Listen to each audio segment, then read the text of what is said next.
Just a real quick message here about why some of you were asking why are you all about these bronze tools. Just understand a tiny little snippet of it here. These are made by PKS. Like, there you go. PKS Bronze tools. When you're digging into the soil, not always. If it's just soil, you're gonna scratch the tool that you're using, right? The implement that you're using is gonna leave some residue behind because it's gonna be abraded by the natural particulates, the aggregates that are in the soil. So whatever your tool is made of is gonna then stay in the soil. Not a lot, but some. When you're digging in certain soils, like right here, I have on the surface, you know, the grassy combination of stuff, right? That's my grasses, that stuff, right? Just beneath this, I have a fair amount of clay, some silt, a little bit of sand. Okay, all that stuff is mildly abrasive. But then down below that, this area that I'm trying to garden used to just be a road. Used to just be someone's gravel driveway space. So you see, there you go. Lots of just gravel, okay? That's the stuff that's gonna abrade little deeper gouges into my tool. The type of metal that I leave behind makes a difference. And I know this is something that's moderately foreign to most people to even consider, is that iron tools, like they say, man went from the Stone Age to the Bronze Age to the Iron Age. Understand something, there's like significant reasons to horticultural practices between the Bronze Age and the Iron Age. And one of them is the beneficial attributes of leaving copper behind in your soil. Bronze is let's just put it this way. Bronze is a combination of copper and tin at different ratios, all kinds of different ratios in here. Look at that nice Nautilus shell. I love that. It's an amalgamation between the two, right? It's an alloy.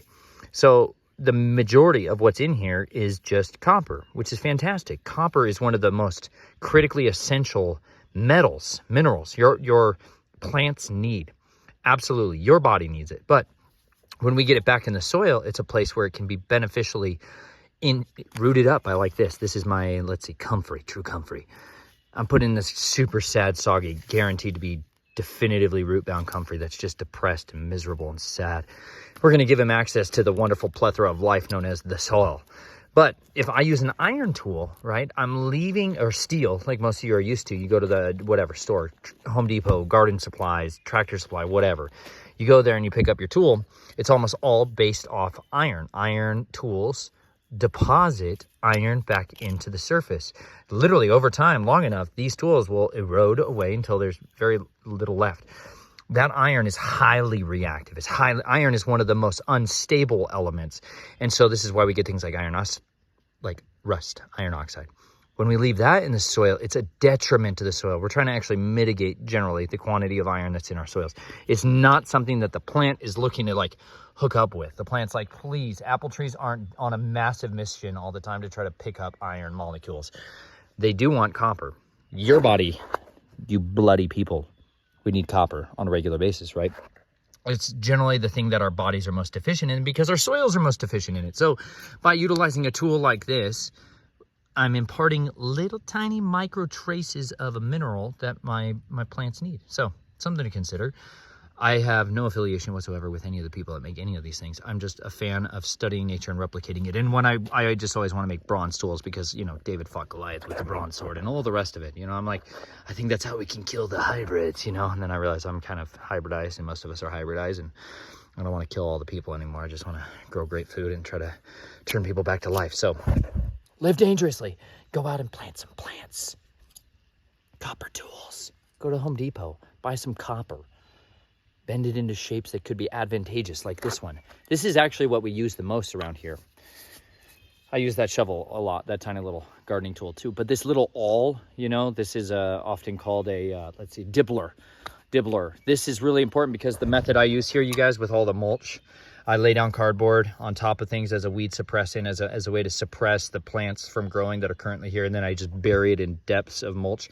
Back to Eden Palgauchi, an amazing pioneer of so much of this. I have to punch my way through the cardboard. So this tool helps me to poke my way down through the cardboard. I perforate an edge and then I rip that out. And then I go in here with this guy and if those are the main tools that I'm using. Now, that being said, let me show you something here. There is a bronze and copper are softer, much softer, iron is. So they do have a very small hardened tip right here to try to endure, because I have other copper. Oh, you can't see any of that, so I apologize there. That tip is just a different alloy right there on the far tip of it. Carbide is often one of the best for punching through abrasive, hard materials, like all the time, because these bend. I like to buy old lightning rods when I want to make spears, you know, and bayonets and stuff to stab, you know, fruit with. I like to buy old lightning rods that are all copper and then put those on the ends of stuff. But they bend constantly, and so you have to replace them. Other option is just to go ahead and use this. So you can use an old bayonet made of copper known as a lightning rod as a cheap way to get around this stuff. Antique lightning rods are like that. So those are alternative options, you guys. You're only limited by your own creativity. You know what I'm saying? Like when I discovered something about this, it was studying a whole new series of understanding about water. What does water actually do? And then that led me onto this journey about Victor Schauberger. I may not get his name precisely right, but he had an incredible insight in many ways to how water worked and why cold water, for instance, can carry more than hot water can. That's a conundrum. Hot water can't carry near as much weight. Like if you want to float a log in a river and get it downstream, cold water will get it there faster. It'll be able to carry more weight. Well, that's a conundrum, right? There's a lot of those about like how you can create, what's so different about living water when water is flowing and moving across a natural creek bed. It's revitalized, it's structured, it's got all kinds of different capacities of life inside it, you know, and that led me into this whole study through the scriptures about times when they dug up and found living water, and you're like artisanal wells, and the difference between our man-made version of a well and aquiferious water use versus those that come from the ground voluntarily, like a spring. It's an amazing study, you guys. You can go down. There's great documentaries that are out there. You guys can track it down. But he talked a lot about copper tools, bronze tools, and this one in particular. Back then, these are made overseas in, I think, Austria, Bavaria, somewhere wonderful in the Eastern European side of the world. And the craftsmanship, though, on the handles is stinking robust. Dadgummit. Just the handle design. You know, when I'm going to stab something, it should align with my wrist. Just a simple design feature. It's so much better. I was real appreciative of it. Anyways, these are things that matter when you're stabbing into the ground over and over again. When you do it like 200-300 times a day, you're suddenly considerate of the shape of human anatomy that's advantageous and ones that's detrimental. Like the stuff that comes out of Fiskas. Stinging Fiskas machetes, the worst things I've ever held in my life. Every time I go to the store, I'm like, Naomi, study physiology, because this stuff is nightmares. Anyways, great tool design. You guys, they could work on their welding. Obviously, you guys that are welders are like, look at that. They can do better. I know. But there's like cheap versions of this on Etsy, which is where I found a lot of these, because they're hard to find in the United States. But they, it's just basically like bronze wrapped around a wooden spike. It's not that complex. You can make a spear like this, y'all. Be creative, young men. Anyways, that's my little just message about why bronze tools, so that I'm imparting something a little different. It's almost 9 p.m. The chickens have put themselves to bed. Oh, hang in there. The chickens have put themselves to bed. It's going to be a good night. And I only have like 80 plants to go. So anyways, live courageously. Go plant stuff. Pick up chunks of copper. Use it. Talk to you soon.